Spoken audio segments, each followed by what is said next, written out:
全城矚目，大家仲記唔記得2018年香港小姐季軍丁子田咩？佢同陳曉華同屆㗎，當年雖然只係季軍，但係佢嘅新聞都唔少㗎。之前聽聞佢嫁咗富二代男友，仲轉咗行做物業顧問，已經好少見佢喺幕前出現啦。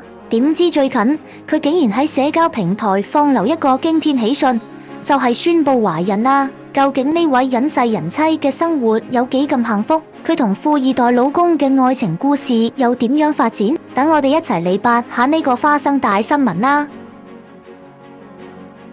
丁子田自從2020年約滿 TVB 離巢之後，就慢慢淡出幕前，轉型發展其他事業啦。大家仲記得2021年4月，佢喺社交媒體晒出隻超巨型嘅鑽戒咩？簡直係閃盲全港市民啊！嗰時佢就係宣布獲富二代男友吳傑龍求婚成功，哇！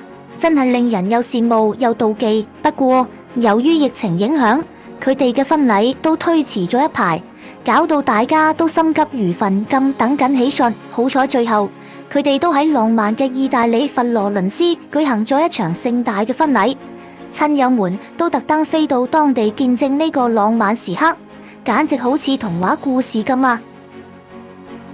婚後呢，丁子田就同佢老公移居咗去上海生活。大家以為佢會做少奶奶嘆世界咩？少年你太年輕啦！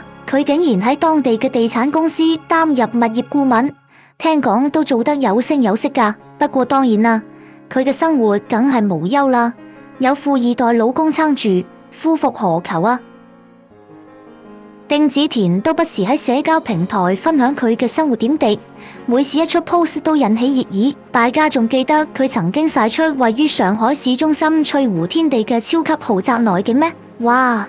個裝修風格現代簡約得嚟又大方，個露台又闊又明亮，望出去風景真係一流，搞到個豪宅備受矚目，個個都想知女神嘅皇宮係點樣㗎。佢亦都不時上載同家人同埋佢隻可愛愛犬嘅溫馨合照，張相都充滿住幸福美滿嘅抱抱，簡直就係婚後幸福生活嘅最佳寫照啦。最近呢個大肚婆喜訊一出，網民們都紛紛留言恭喜佢，仲有唔少人話恭喜恭喜，終於等到好消息，係咪3年抱兩啊？女神真係人生勝利組。